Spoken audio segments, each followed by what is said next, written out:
So I told you that phasors can be represented in polar form, and that makes evaluation of certain problems quite easy. So today we'll discuss first of all that how we deal the complex numbers. So since we know that the complex numbers can be represented into three forms, two of which are something that you already know and you're well aware of. The third form, called as the exponential form, is also there. So if you look into this, so you have learned that complex numbers are represented either in the form of rectangular or Cartesian. The other form is polar. The third form is exponential. If you look into this figure, we see that for the time being, if you consider this OZ to be phasor, तो कल हमने इसको OA लिया था, but for the time being we take this as OZ. So this OZ can be represented either in the Cartesian form if you have the information of the x and y. So if suppose x and y both are given, in that case you can write that z is equal to x plus jy, considering that the vertical axis is imaginary axis and the x axis or the horizontal axis is real axis. And likewise you can represent the rectangular or Cartesian form into polar form, where the polar form accompanies the information of the radius or the length of OZ. So if we represent the length of OZ by r and the angle it makes with the reference axis as phi, तो अगर ये information आपको दी हुई है, then we can represent the phasor by r phi. So this is a representation in short representation or polar form representation of the vector. And then there is a third sort of representation that you in fact will not be using in this first year, but you will most of you will be using this in your later years, that is exponential form. And this can easily be obtained since we know that the Euler identity is given as e to the power j phi. So if you look into the bottom left side of this slide, then the Euler identity is given as e to the power plus minus j phi is given as cos phi plus minus j sin phi. तो ये Euler identity आप लोगों ने पढ़ी होगी. So if you're going to replace this e raised to power plus j phi by cos phi plus j sin phi, तो cos phi r ये क्या हो जाएगा, ये पहले आप इस फिगर को एनालाइज कर लीजिए. तो यहाँ पे x की वैल्यू क्या है इस फिगर में. So if I write x here, so x is given as r cos phi.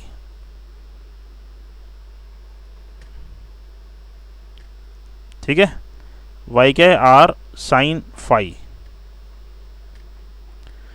And if we are going to replace this r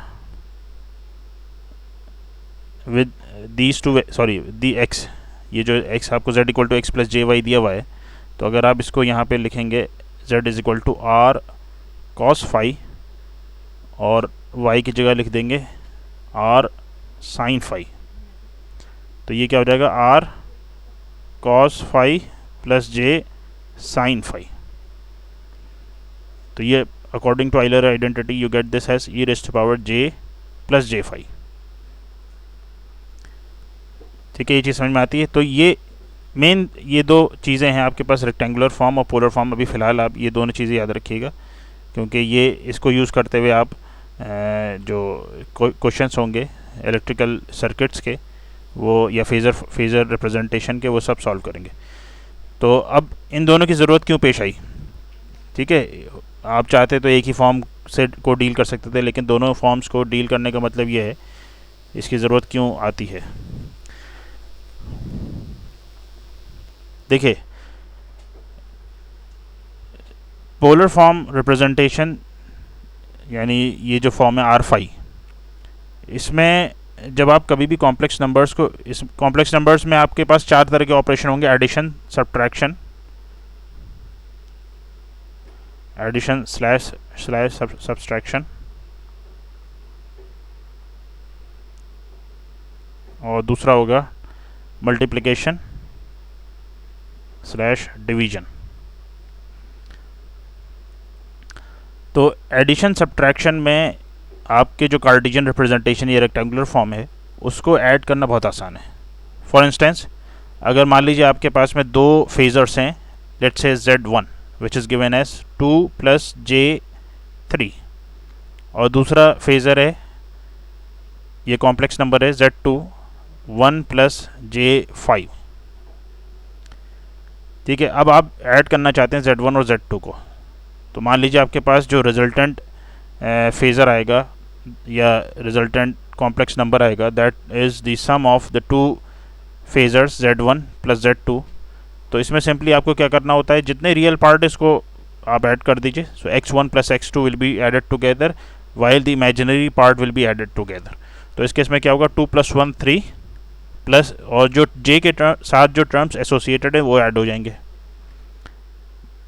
ठीक है, ये होता है addition of complex number. So it's very easy when you have the complex number represented in rectangular form. ये बात समझ में आती है सबके? इसी तरह से सब्ट्रैक्शन भी आप कर सकते हैं। अगर इन दोनों को सब्ट्रैक्ट करना होता तो 2 - 1 1 बच जाता, 3 - 5 -2j हो जाता। यहाँ तक किसी को डाउट तो नहीं है? अब अगर मल्टीप्लिकेशन और डिवीजन की बात करें, तो मल्टीप्लिकेशन और डिवीजन को डील करना तब आसान होता है जब आपका फेज़र या वेक्टर पोलर फॉर्म में दिया हुआ हो।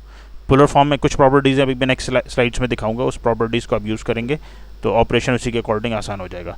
अब कहीं पे भी आपको, अब यहाँ पे आपको Z1 और Z2 है, इन दोनों को मल्टीप्लाई करना है।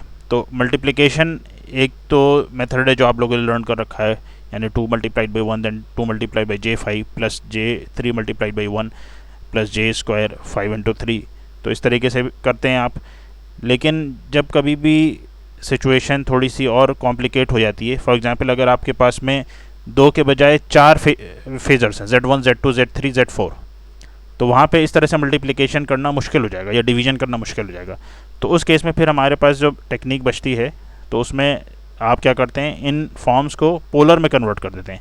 फॉर एग्जांपल Z1 आपको दिया हुआ है इस कार्टेशियन फॉर्म में, अब आप इसको पोलर फॉर्म में जब कन्वर्ट करेंगे तो क्या करेंगे, r थीटा के फॉर्म में कन्वर्ट करना है।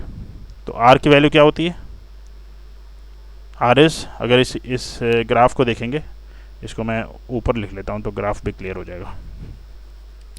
मल्टीप्लिकेशन की बात कर रहे हैं ना, मल्टीप्लिकेशन डिवीजन। अब 2 + J3 को आप कन्वर्ट कराना चाहते हैं r थीटा फॉर्म में।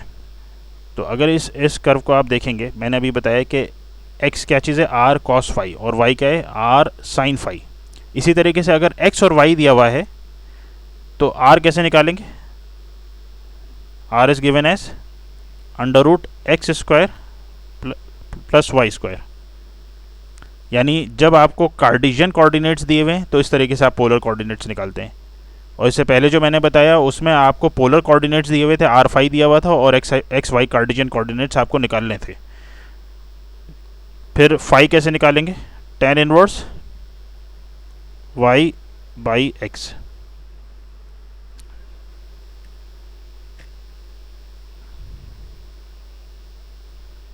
ठीक है, tan इनवर्स ऑफ y/x। तो अब यहाँ पे अब आपको 2 + J3 को कन्वर्ट कराना है पोलर फॉर्म में। तो Z1 हो जाएगा, r क्या है, √2² प्लस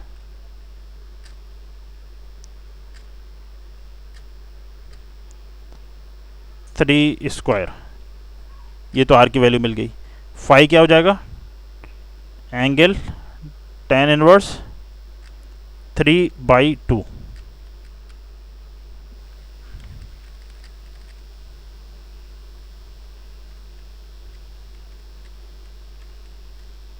जी जी जी जी पहले सब, जी जी उस पर आ जाऊंगा मैं, पहले सबको ये चीज़ समझ लेने दीजिए वरना फिर कंफ्यूज होंगे सब। ठीक है, ठीक है, आपको हो सकता है आता हो ये सब चीज़ें, लेकिन कुछ लोग होते हैं जो नहीं समझते जल्दी, तो इसीलिए, वरना मैं डायरेक्टली उसी मैं क्वेश्चंस कराऊंगा आपको जहाँ पे इनफैक्ट आप इम्पिडेंसेस लेंगे मोर देन 3, 4 इम्पिडेंसेस भी हो सकते हैं और ज़्यादा भी हो सकते हैं। तो वो सब चीज़ें हम लोग करेंगे। तो इस केस में अभी समझ में आ गया आपको, आपने क्या करा, इसको पोलर फॉर्म में कन्वर्ट करा लिया। कैलकुलेटर यूज़ करके आप लोग सॉल्व कर लीजिएगा इसे फर्दर। तो Z1 आपको मान लीजिए एक पोलर फॉर्म मिल गई। अब इसमें 4 + 9 √13 हो गया। एंगल आप निकाल लीजिएगा 10⁻³ जो भी आता है, इसको फ़िलहाल 5 मान लेता हूँ मैं, कैलकुलेटर से आप देख लीजिएगा। फिर Z2 आप निकाल लें। Z2 आपको मिल गया लेट्स से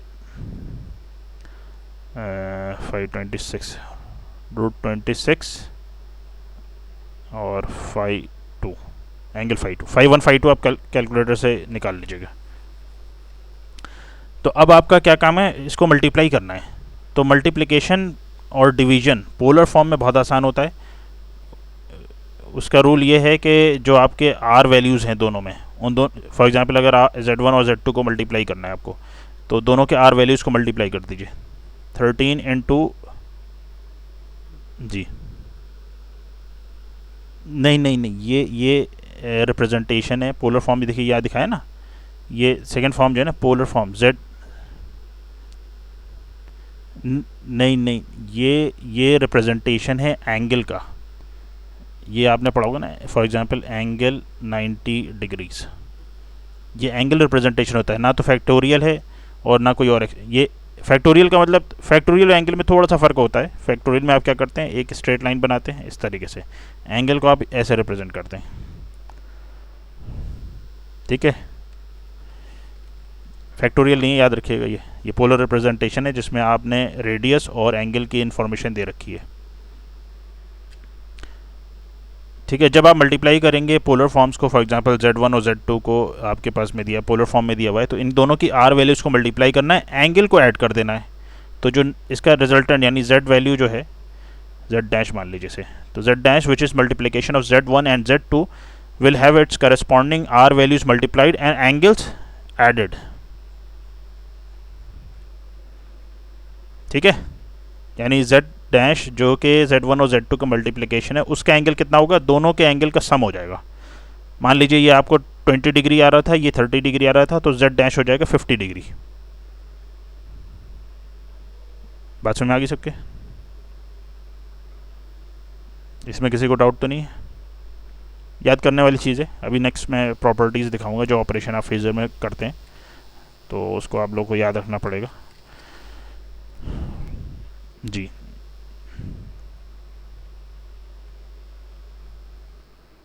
जी हाँ, मैं रिकॉर्डिंग इसका प्लेस करूँगा, वहाँ से आप लोग देख लीजिए। तो ये देखिए कॉम्प्लेक्स नंबर ऑपरेशंस है, ये फेज़र में भी लगेंगे और वेक्टर्स में भी आप लोग ये पढ़ते हुए आए होंगे। बहरहाल यहाँ जब सर्किट सॉल्यूशन आप करेंगे तो उसमें ये ऑपरेशंस आप देखेंगे वहाँ पे। तो फॉर एग्जांपल आपको दो फेजर्स दिए हुए हैं या दो कॉम्प्लेक्स नंबर्स दिए हुए हैं Z1 और Z2, तो Z1 + Z2 क्या होगा, दोनों के जो यानी रिजोल्यूशन करेंगे आप एक्स एक्सिस और वाई एक्सिस के, तो अभी मैंने करा था, तो एक्स कंपोनेंट्स आपने ऐड कर दिए और वाई कंपोनेंट्स जे के साथ एसोसिएटेड है वो ऐड कर दिए। सब्ट्रैक्शन में ये दोनों सब्ट्रैक्ट हो जाएंगे, दोनों Z और एक्स और वाई कंपोनेंट्स। मल्टीप्लिकेशन में क्या किया है, देखिए ये सब एडिशन और सब्ट्रैक्शन जब कभी भी आप डील करेंगे कॉम्प्लेक्स नंबर्स में या फेजर्स में, आप हमेशा डील करेंगे रेक्टेंगुलर या कार्टेशियन कोऑर्डिनेट्स के साथ में।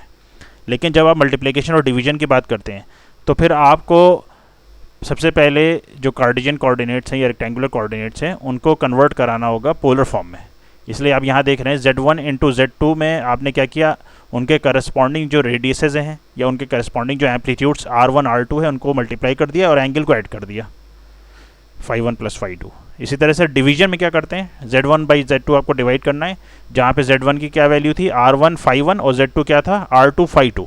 तो डिवीजन में आपने दोनों के एम्पलीट्यूड्स को डिवाइड किया, R1 / R2 और एंगल सब्ट्रैक्ट कर दी। तो ये डिफरेंस याद रखिएगा, मल्टीप्लिकेशन में एंगल ऐड होंगे और डिवीजन में एंगल सब्ट्रैक्ट हो जाते हैं।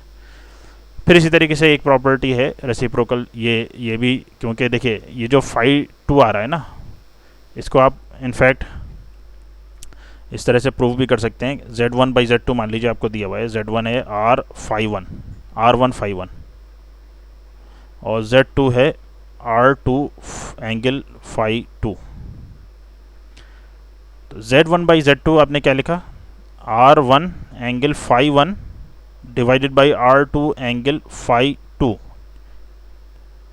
ठीक है, जब आप मोर देन 2 वेक्टर्स डील करेंगे, अभी उसको भी मैं समझा देता हूँ। मान लीजिए मोर देन 2 का मतलब ये है आपके पास दो और दिए हुए हैं, Z3 R3 5 3, Z4 R4 5 4।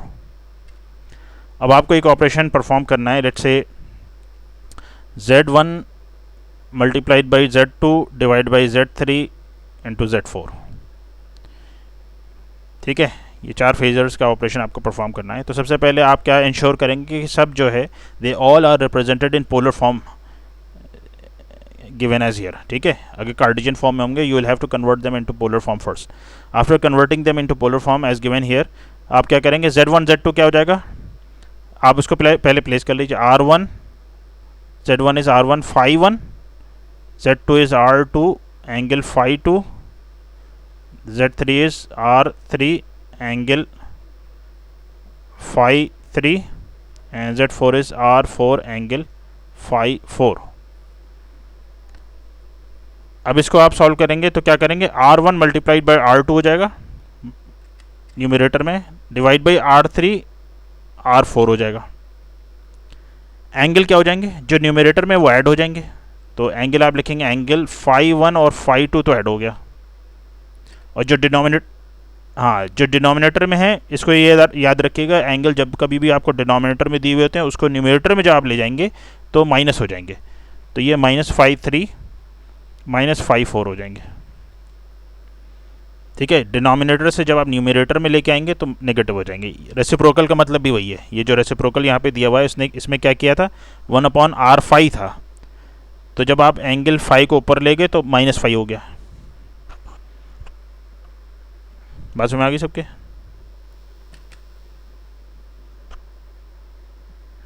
यहाँ तक किसी को डाउट तो नहीं है? क्या चीज़ बतानी है जी, कौन सा वाला पार्ट बताना है?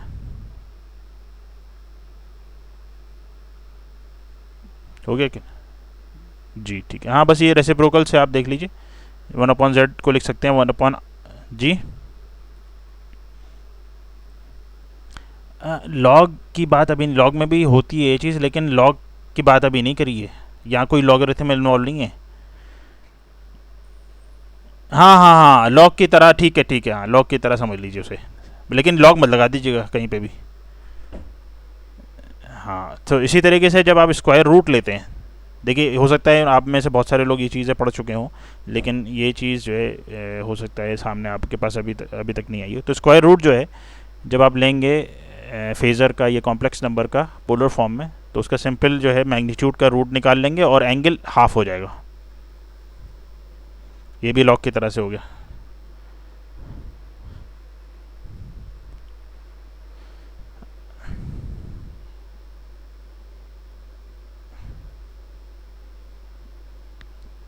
जी, हाँ सुन रहा हूँ। नहीं, ये तो एक इसको प्रूफ कर सकते हैं आप। देखिए अब इसमें यही है, आप उसको एक्स और वाई फॉर्म में लीजिए।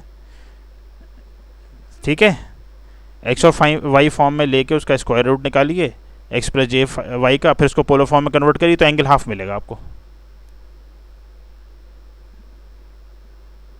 बस समझ आ रही है जी?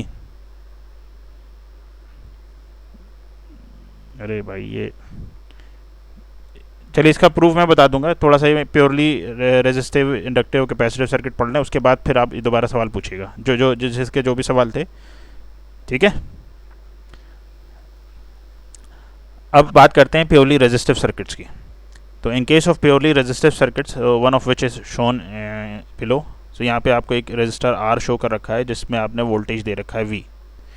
ठीक है, तो यहाँ पे मैंने सोर्स नहीं दिखाया, सोर्स वोल्टेज होगा V, और उस सोर्स वोल्टेज की वजह से करंट फ्लो कर रहा है I, और ये वोल्टेज वैल्यू जो है ये होगी AC। तो इनफैक्ट ये स्मॉल लेटर में होना चाहिए था, जिस तरह से I स्मॉल में दिया हुआ है ऐसे ही ये भी स्मॉल में होना चाहिए था, in order to represent that voltage value in instantaneous form. Capital V RMS form value भी हो सकती है AC की। तो अब मान लीजिए आपके पास में वोल्टेज वैल्यू दिया हुआ है VM साइन ओमेगा टी। ठीक है, ये सोर्स वैल्यू, यानी आपने एक AC सोर्स कनेक्ट कर रखा है रजिस्टर पे। इस V की वैल्यू कितनी है, VM साइन ओमेगा टी, और इसकी वजह से करंट आ रहा है स्मॉल I। तो I बाई ओम्स लॉ क्या होता है, ओम्स लॉ यहाँ पे भी होल्ड करेगा, I is equal to V by R। So this can be written as Vm divide by R sine omega T, और Vm बाई R को आप लिख सकते हैं Im साइन ओमेगा टी। ठीक है, तो जब आप इन दोनों इक्वेशंस को, let's say this is equation 1 and this is equation 2, so voltage equation given by 1 and current equation given by 2, अगर इन दोनों को आप कंपेयर करेंगे, you see that they both are in phase. इसमें कोई फाई यानी sine omega T plus theta या साइन ओमेगा टी प्लस 90 कुछ इस तरह की वैल्यू मिलती है, तो हम ये कहते हैं कि करंट जो है that has A phase difference from voltage. But since आपके पास में जो ओमेगा टी का टर्म है, साइन ओमेगा टी का, वोल्टेज और करंट इक्वेशंस में दोनों में सेम है, इसका मतलब ये होगा कि वोल्टेज और करंट प्योर रेजिस्टिव सर्किट में इन फेज होंगे। तो अगर इसकी वेव फॉर्म आप देखेंगे तो इस तरीके से आएगी। अगर ये वोल्टेज वैल्यू है, ब्लू लाइन से, ब्लू वेव फॉर्म से हमने शो कर रखी है वोल्टेज वेव फॉर्म, तो आई की वैल्यू कितनी हो जाएगी, Vm by R. Maximum value Vm अगर आप ले रहे हैं, इसको डिवाइड कर देंगे रेजिस्टर की वैल्यू से, तो करंट की वैल्यू कम आएगी, यहाँ पे आएगी। So this corresponds to Vm by R, the maximum value of current. और साइन ओमेगा टी से ये पता चलता है they will be in phase. अगर इसका फेजर डायग्राम आप बनाएंगे तो इस तरीके से शो करेंगे, V and I they both are in phase. तो जैसे जैसे V रोटेट कर रहा होगा ओमेगा एंगल से, उसी के साथ साथ करंट भी रोटेट कर रहा होगा ओमेगा स्पीड से, for the case of purely resistive circuits. ये बात सबके समझ में आ गई?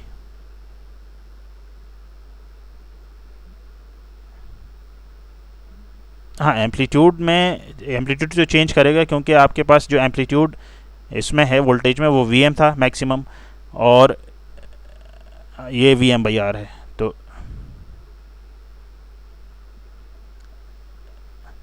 जी मैं वो बता रहा हूँ, नेक्स्ट जी नेक्स्ट केस वही है। ठीक है, नेक्स्ट स्लाइड में दिखा रहा हूँ मैं आपको। ये बात समझ में आ गई सबके रजिस्टर के केस में? अब अगर प्योर इंडक्टिव सर्किट की बात करें, तो प्योर इंडक्टिव सर्किट में आपके पास में आप क्या कर रहे हैं, तो रेजिस्टर के बजाय आपने एक इंडक्टर लगा दिया है और इसको आपने सप्लाई दी। तो इसको अगर आप दोबारा बना लें, यानी एक AC सोर्स है V, जिसको आपने प्योरली इंडक्टिव सर्किट में कनेक्ट कर दिया, यानी इंडक्टेंस है जिसकी वैल्यू L है, और इसमें आपके पास करंट फ्लो कर रहा है स्मॉल I। ठीक है, अब प्योरली इंडक्टिव सर्किट के केस में आपने जो रिलेशन पढ़ा था, सबसे पहले V को लिख लें, V is equal to Vm sine omega T. ये वोल्टेज वैल्यूज़ हैं।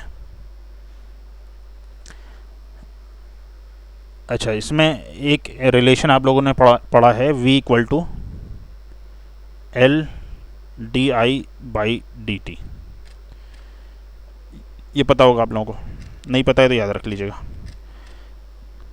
ठीक है, ये इंडक्टर के केस में होता है। कैपेसिटर के केस में क्या होता है, I is equal to C dVc by dt। ये कैपेसिटर में होता है। अभी नेक्स्ट उसको इसी को पढ़ेंगे। अब इसमें एक चीज़ तो ये है कि अगर आपको हमें जो है, हमें क्या निकालना है, हमें फेज़ रिलेशन निकालना है इस वोल्टेज और करंट के बीच में फॉर प्योरली इंडक्टिव सर्किट्स। तो एक मेथड ये है कि हम V दिया हुआ है और I निकालने के लिए हमें क्या करना पड़ेगा, इंटीग्रेट करना होगा V को। तो इस वाले एक्सप्रेशन को इंटीग्रेट करना होगा, वो भी कर सकते हैं आप, लेकिन उसको और थोड़ा सा आसान कर दें, क्योंकि डेरिवेटिव निकालना ज़्यादा आसान होता है। तो मैं फ़िलहाल बजाय V के मानने के I मान लेता हूँ कि I मुझे दिया हुआ है इस तरीके से, I equal to Im sine omega T. अब क्योंकि रिलेशन है V equal to LdI by dt, इसको मैं डिफ्रेंशिएट करूँगा अगर, तो V will come out as Ld by dt of Im sine omega T. इसको और फर्दर सिंप्लीफाई कर लेंगे तो ये मिल जाएगा आपको L I am omega cos omega T. ये बात समझ आ गई सबके? और इसको आप लिख सकते हैं एल आई एम ओमेगा, इसको मैं लिख सकता हूँ sign omega T plus 90 degrees. ठीक है, प्रॉपर्टीज, ट्रिग्नोमेट्रिक प्रॉपर्टी जो आप लोगों ने पढ़ रखी है। तो ये जो टर्म आपको मिल रहा है ये क्या हो गया, ये करस्पॉन्ड करेगा V M maximum value of voltage को। तो इसका मतलब आपको जो वोल्टेज इंस्टेंटेनियस वैल्यू मिली that is V equal to V M sine omega T plus 90 degrees. ठीक है, आप आगे लिख लीजिएगा वेयर वी एम इज़, वैसे लिख दिया यहाँ पे, where V M is omega L into I M. अब इन दोनों रिलेशंस को अगर आप इसको 2 कह दें और इसको 1 मान लें, तो इक्वेशन 1 और 2 को अगर आप कंपेयर करेंगे, so what we see is that the current and voltage, जी क्या कंक्लूजन निकालेंगे, वोल्टेज इज, हाँ voltage in case of purely inductive circuit leads the current by an angle of 90 degree. अगर यहीं माइनस का टर्म आ रहा होता तो लैग्स हो जाता। ठीक है, हाँ तो अगर आप इसका वेव फॉर्म और फेजर फॉर्म देखें तो इस तरीके से आएगी। इसको मैं दिखा देता हूँ।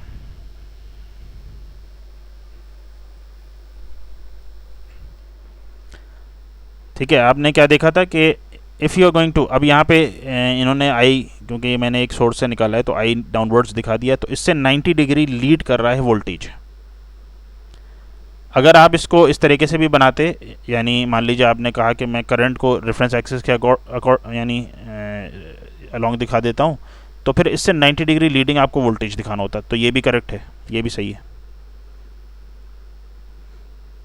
तो चाहे आप इस फॉर्म में रिप्रेजेंट करें या कोई पर्टिकुलर एंगल ले सकते हैं आप कह दें कि मैंने करंट ये दिखा दी, क्योंकि ये सब रोटेटिंग है, लेकिन रोटेटिंग जो फेजर्स होते हैं उनको हम कंसिडर करते हैं they are rotating at an angle of I. तो किसी एक इंस्टेंट में आपको करंट यहाँ मिल रहा था, तो वोल्टेज कहाँ मिलेगा, at 90 degree leading for purely inductive circuit. बात समझ में आ गई सबके? ठीक है, और वेव फॉर्म आपको मैंने बता दिया था कि लीडिंग लैगिंग वेव फॉर्म कैसे बनाते हैं। अगर आपने वोल्टेज को रेफरेंस माना है तो current will be 90 degree lagging. Lagging का मतलब ये होगा कि इसकी पीक, करंट की पीक जो है वो वोल्टेज की पीक से 90 डिग्री बाद में अपीयर होगी। तो यहाँ देखिए जहाँ पे वोल्टेज की वैल्यू 180 यानी 180 पे 0 हो रही है, वहाँ पे करंट का पीक मिल रहा है। इसका मतलब ये है कि current lags the voltage by an angle of 90 degree. Is that clear to all?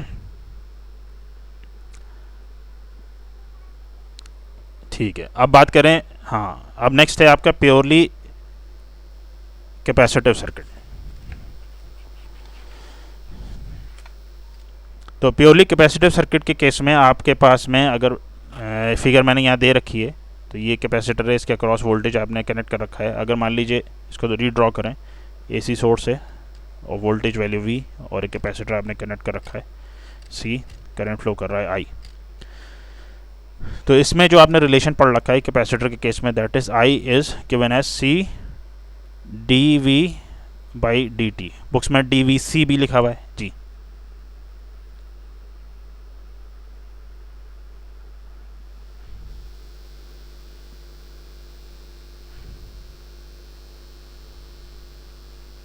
Ji ji ji mini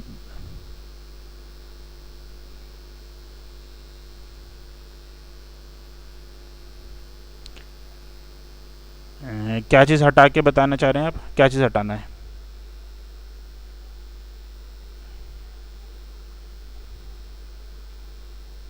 नहीं नहीं नहीं नहीं, यहाँ हमेशा आपका वोल्टेज ही लीड कर रहा है इस केस में। हाँ,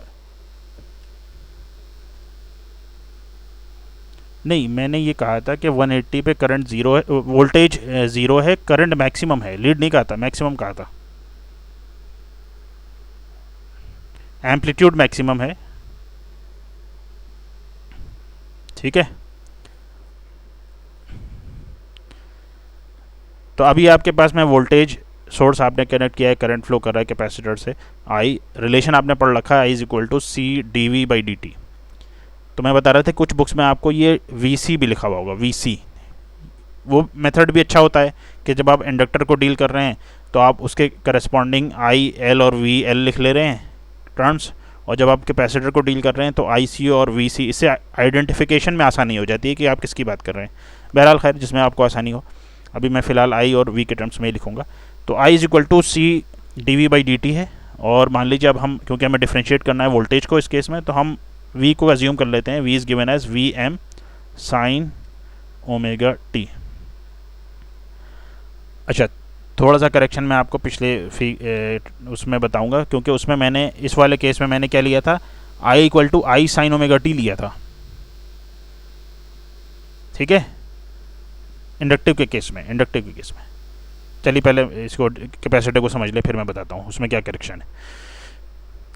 v is equal to V sine omega T आपने लिया, इसको डिफ्रेंशिएट करेंगे, आई निकालेंगे, आई क्या आ जाएगा, I is equal to V M omega, अच्छा सी मिस हो गया, C V M omega D by D T of sine omega, ये आ गया कॉस ओमेगा टी। ठीक है, आई क्या आ गया, C V M omega cos omega T. अब इस चीज़ को आप लिख सकते हैं, I is equal to C V M omega sine omega T plus 90 degrees. ये जो एक्सप्रेशन मिला सी वी एम ओमेगा, इसको हम लिख सकते हैं आई एम। तो इससे आपको करंट का जो रिलेशन मिलेगा small I, that would be I M sine omega T plus 90 degrees. ये बात समझ में आ गई सबके?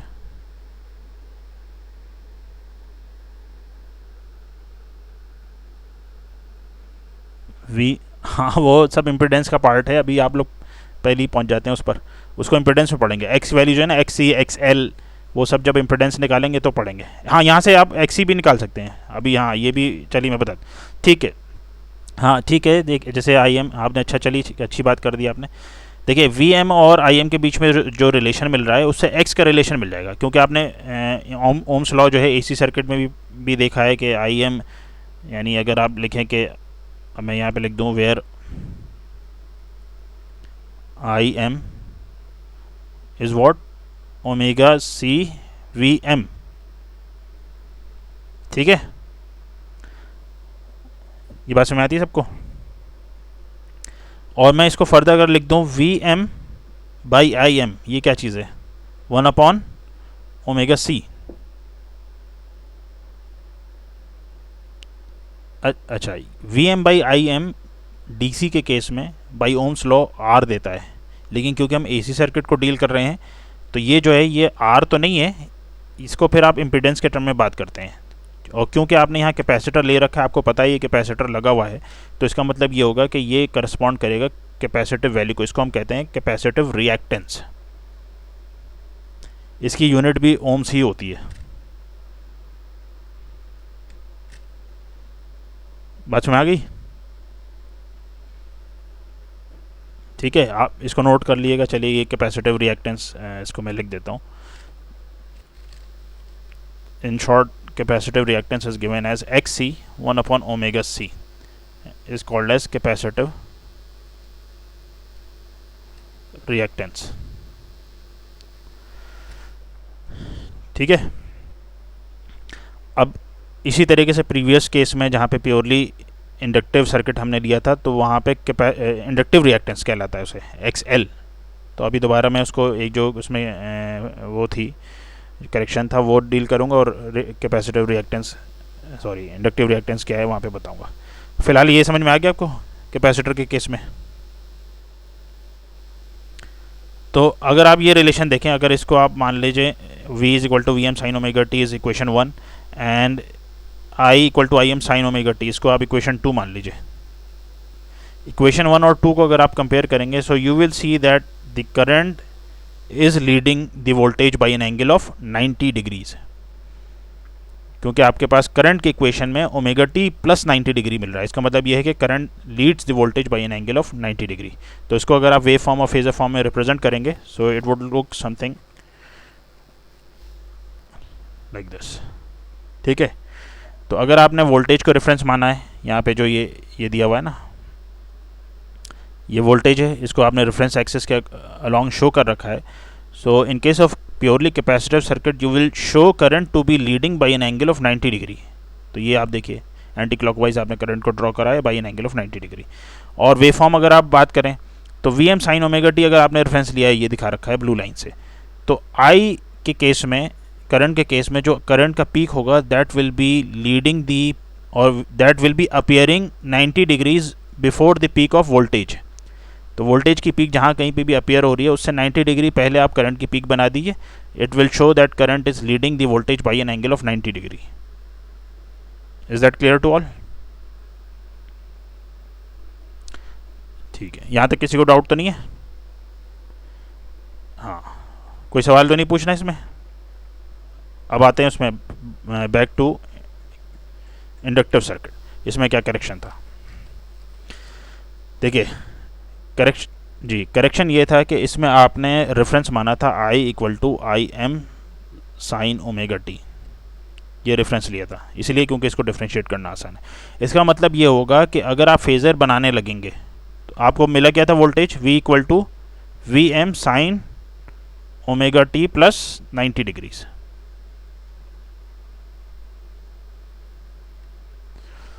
ये वोल्टेज वैल्यू मिली थी। इसका मतलब ये होगा रेफरेंस आप करंट को लेंगे और वोल्टेज को आप इस तरह से शो करेंगे। ये करेक्ट मेथड है फेजर का। इसी तरीके से जब आप वेवफॉर्म ड्रॉ करेंगे तो रेफरेंस आप करंट को लेंगे, यानी जीरो टाइम पे आप करंट को शो करेंगे, करंट स्टार्ट हो रहा है। यहाँ पे हमने जो वेवफॉर्म बना रखी है उसमें वोल्टेज को शो कर रखा है, यानी रेफरेंस दिखा रखा है। हालांकि वेवफॉर्म से हमें ये तो पता चल रहा है कि करंट जो है वो लैग कर रहा है वोल्टेज से, लेकिन प्रॉपर मेथड वही है कि रेफरेंस जिसको आपने रेफरेंस माना है, जिसमें आपके पास फेज एंगल ज़ीरो है यानी शिफ्टिंग नहीं है, तो उसको आप यहाँ पे दिखा दीजिए, यानी starting at time equal to zero, और फिर इससे आप 90 डिग्री शिफ्टेड करंट वोल्टेज को दिखा देंगे इस तरीके से। ये वोल्टेज वेव फॉर्म हो जाएगी। बेटा इसका देखो क्या कह रहा है ये।